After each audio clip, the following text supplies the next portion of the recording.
Salut. Bonjour. Ça va? Vous allez bien? Et vous? Ouais. Dites-moi, vous allez où? Je suis censée fermer cette porte. Non. Cool. Dites-moi juste où vous allez. Je vais à la gare de Bruxelles, pardon, midi. Très bien. Merci. Je sais où c'est. Fermeture des portes, destination encodée. Maman, Claudia, pareil. Dis, je viens de me faire carjacker. Je dis, je viens de me faire carjacker. On m'a volé On l'auto. a volé l'auto. Voiture belge, hein. Mais Pimp My Ride, là, je vois qu'il y a eu budget. C'est un truc de dingue. Et encore, vous n'avez pas tout vu. Ah ouais? On va voler.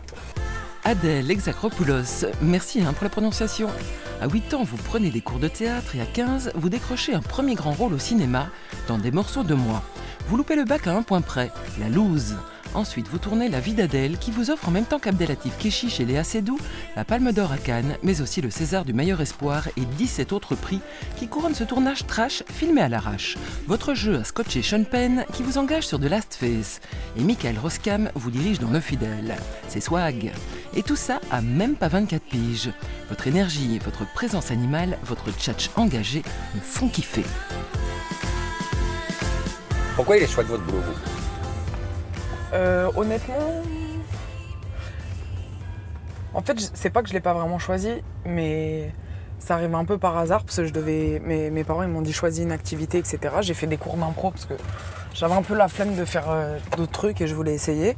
Et j'ai vachement aimé, ça m'a beaucoup plu. Et de là, il y a une directrice de casting qui est venue et qui m'a dit... Vous étiez gamine? Ouais.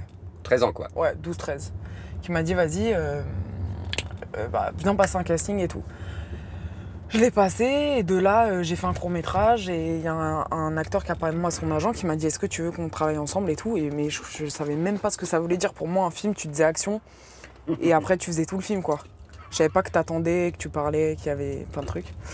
Et en fait, en grandissant, je me suis dit, putain, mais si je vais être payée pour ça, c'est mon métier et tout. Enfin, c'est un métier. Mais si je peux faire ça, c'est de la bombe. Et du coup, j'ai continué à faire des castings jusqu'à La vie d'Adèle. Vous avez été à l'école quand même? Vous avez arrêté à 15 ans l'école? J'ai arrêté vers 17 ans. Mais en vrai, j'ai rencontré Abdel quand j'ai arrêté. Heureusement, putain. Enfin, heureusement. Abdel, c'est Abdelatif Kechiche, Ouais. réalisateur de La vie d'Adèle. Ouais, de La vie d'Adèle.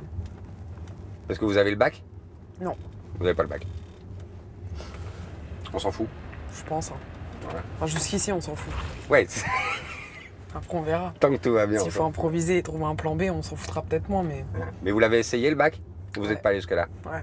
Vous l'avez loupé? Ouais. Merde. Quelle humiliation. C'est Quand vrai. t'arrives et que tu cherches ton nom. En plus, mon nom, il est grand, donc je savais bien qu'il n'était pas dans cette putain de liste. Et tu cherches, les gens, ils font ouais. Et toi, t'arrives et tu recheck alors que tu l'as pas vu. Et bref, et ouais. Non, mais c'est chiant, quoi. Tu te dis, c'est fou d'avoir foiré alors que j'ai été assidu. Alors que j'ai fait toute ma scolarité, quoi. Vous aimiez bien l'école? Ça dépend des matières, ça dépend des profs. Après, j'avais vachement de mal avec, pas forcément l'autorité, je peux être hyper docile, mais avec le fait qu'on me dise à quelle heure, où je dois être, à quelle heure, où... Je disais à mon père, ça veut dire que là, je vais rentrer, je vais me doucher, on va dîner, et demain, je vais repasser la même journée. Excusez-moi, vous faites la même chose au cinéma. On vous dit à quelle heure vous devez être et où? Ouais, mais à chaque fois, t'as un personnage différent. Tu peux voyager dans un pays différent, t'apprends des trucs, c'est un immense terrain de jeu. T'es pas bloqué dans une salle à écouter... Tu peux être quelqu'un de mauvais, tu peux être quelqu'un de vulnérable, de maladroit, tu peux avoir tes incertitudes, ça nourrit le personnage. Enfin, puis à l'époque, je réfléchis, je travaillais pas en plus, pour être honnête. J'allais en roller à mes castings, une fois je suis arrivé déguisé en iPad parce que c'était le carnaval. Enfin, j'avais pas du tout de conscience. Vous êtes arrivé déguisé en iPad? Il était chiant. À un casting. Putain, il était si bien. J'avais fait un grand carré avec les cartons de chez moi, place de Clichy, avec des boules d'aluminium, j'avais fait les écouteurs. Et je pense qu'inconsciemment, maintenant, avec du recul, c'est que les gens, ils devaient se dire, mais elles sont ouf, pourquoi elle est nonchalante comme ça? J'apprenais mes textes vite fait dans le métro. Et maintenant, je me casse la tête et je suis moins forte en me cassant la tête en vrai de vrai. Donc au début, on y va quand même effectivement nonchalamment, quoi. Ouais. Et puis quoi, plus on tourne, plus ça devient important. En fait, c'est horrible de se rendre à cette évidence, mais ouais, ça devient important parce que ça compte, parce que tu prends de la maturité, parce que t'as peur, parce qu'on te donne plus de responsabilités, parce que t'as beau t'en foutre du regard des gens, au bout d'un moment donné, ça compte. Ouais, ça compte, c'est horrible, mais ça compte. Après, pas le truc débile de qu'est-ce que les gens vont penser de moi, est-ce qu'ils pensent que je suis gentille, belle et tout, pas ça, mais est-ce que je mérite? Après, quand t'arrives comme ça avec une bombe, faut défendre ta place après. Faut dire non, vous inquiétez pas, attends, je vous jure, vous vous êtes pas trompé, je suis pas complètement une arnaque. Et en même temps, on t'a tellement placé haut d'un coup que tu te dis, mais est-ce que j'ai les épaules là pour tout ça? Puis on veut te conditionner. On te dit, tu sais, tu devrais pas trop parler comme ça en public, tu sais, tu devrais pas donner ton avis. Et au début, tu t'en fous, et après, tu te dis, en même temps, c'est vrai, on me donne la parole, il y a plein de gens à qui on donne pas la parole, est-ce que je devrais peut-être un peu réfléchir à ce que je dis? Donc je pense qu'il faut trouver un juste milieu, mais comme dans tout, en vrai. Ouais. C'est marrant quand vous dites, c'est horrible de se rendre à l'évidence de quoi?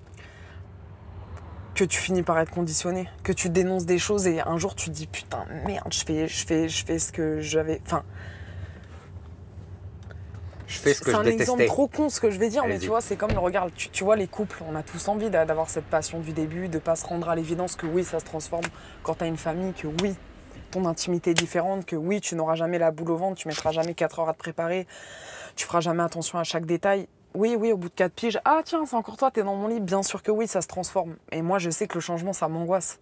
Et tu te rends à l'évidence un jour de dire, mon couple, il est pas invincible. Il faut...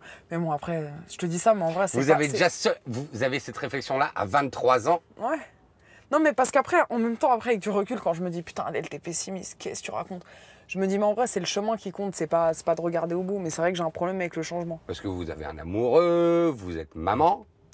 C'est ça? Ouais. Mais vous êtes très jeune pour vous dire mon couple, il n'est pas invincible. A priori. Ouais, après, j'en ai plusieurs des couples. Non, mais oui, je sais. Oui, évidemment, ça a pré-merdé, j'imagine. Mais comme partout. Previously dans la merde.